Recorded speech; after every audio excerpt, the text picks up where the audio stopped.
Hey everyone, it's Leanne here, and I have another YouTube tutorial to share with you today. This is my first YouTube tutorial on this card, not the first one I made, but the first one I'm sharing. So it's using the Fawn Loveable Legends set. So to begin, I cut down a white cardstock into an A2 card. I use the technique I learned in graphic design school. So we use a T-square and a metal ruler, measuring in 1 inch off of the edge of the ruler. The tip we learned with that is if you don't measure on the end of the ruler, you get a more accurate reading. So I always measure 1 inch in and add an inch to my measurement so I get perfect lines to make the accurate card size. I also used a set square to cut this as well. And then once I had the measurement all done, I trimmed it with an X-Acto knife. And then to do the folds, I used my Martha Stewart envelope and card folder using the bone folder score tool thing. I scored that at 4 1/4 to make the A2 card. So I folded that and prepared that to go. What I decided to do for this is sort of a winter scene. A lot of people have done the, I guess, more Sasquatch looking character, but with this stamp I wanted to do the Yeti. I wanted to do him in a snow scene with a hilltop. So I cut the blue card background. I wrapped it in a blue just to make the sky. And then I did the trim with a white hilltop. Using a circle template, I cut that out. And then I stamped my Yeti and my images.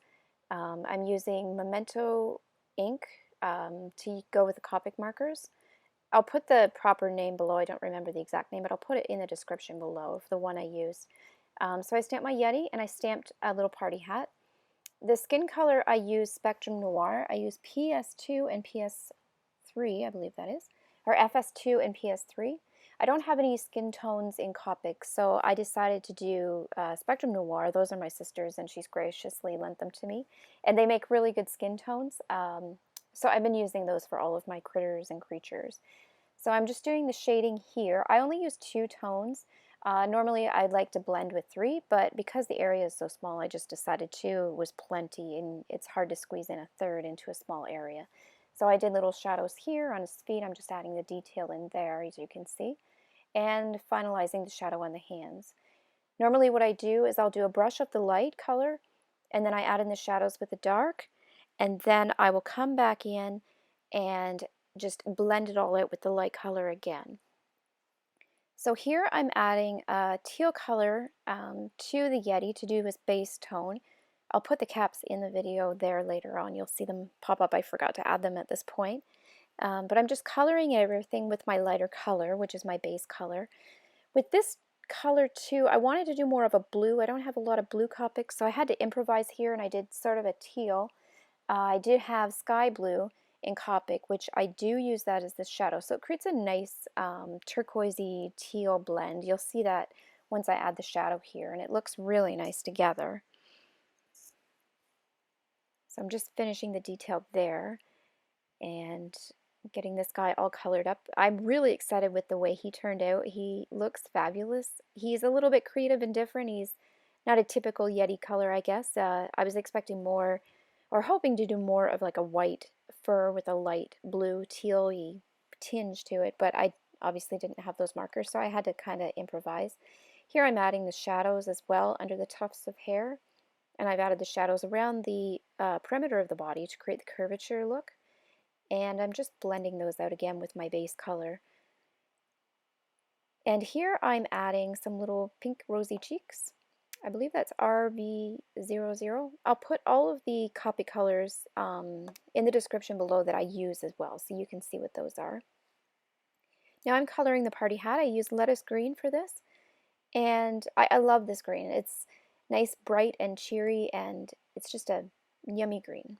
So I put blue on the tassel of the hat as well, just to tie in the shadows of the Yeti, to keep that all kind of harmonious.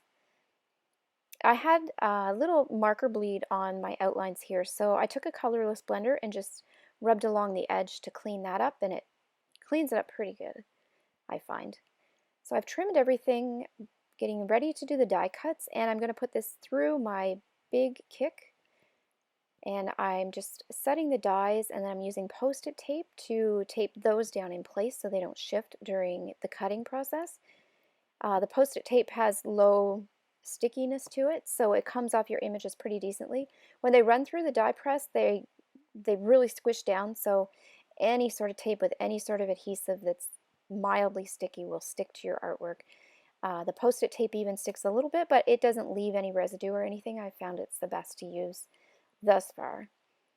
So I'm just running those through the die cut now, the die machine, and it's pretty quick and pretty easy to do. And then I'll pop those out and get them ready for the card. They come out pretty easily. As I said, the post-it note sticks a little bit, but not nearly as bad as anything else I've tried.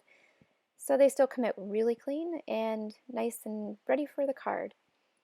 With the party hat, I'm just adding some details. So I'm using a white Jelly Roll pen, and I'm doing a candy cane stripe on the party hat. And then I want to go in between those lines and do a blue, again to pull in the blue, the shadow blue of the YETI. So I'm doing, it's a medium blue, I guess, just with a Recollections marker that I bought at Michael's, and it's a very fine, thin point. And where the Jelly Roll hit the edge, I'm just topping that up with a black Copic marker so it makes a nice clean edge and doesn't look like I drew over it. It looks like part of the image. So here I'm using Grassy Border, I believe it's called, from Fawn, and this is sort of a unique way to use this die cut. Instead of using it as typical grass scene, I decided to do icicles hanging from the cave. So I'm using white cardstock, and I'm just positioning the depth that I want that to be and running it through my BIGkick. And then I'm just popping that out.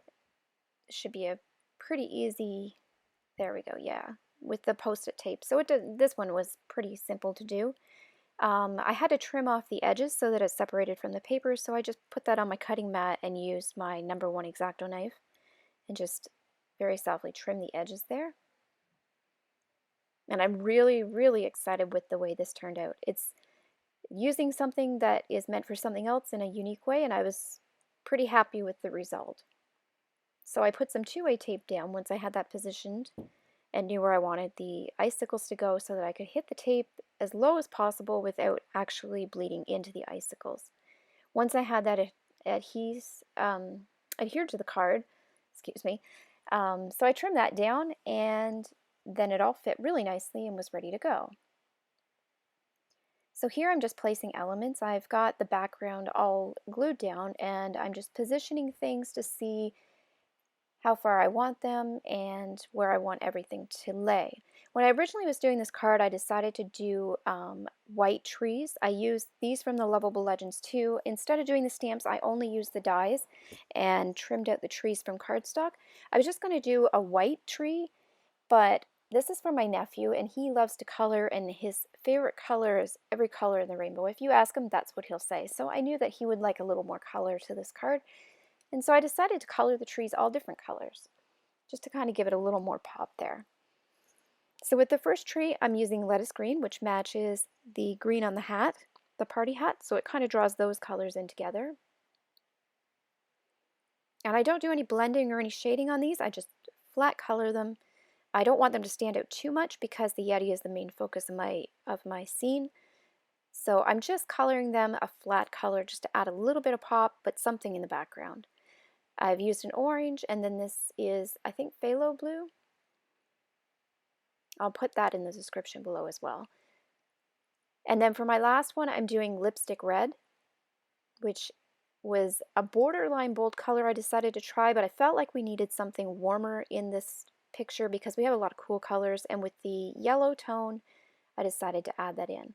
Unfortunately, my video ended too soon, but this is the result. I also stamped the end, the Loveable Legends sentiment, and my card is ready to go. Thank you guys so much for watching. Stay tuned, and I'll have more card videos coming soon. If you like this video, please give it a thumbs up. Or subscribe as well to be notified when my next card video comes out. And thank you always for watching.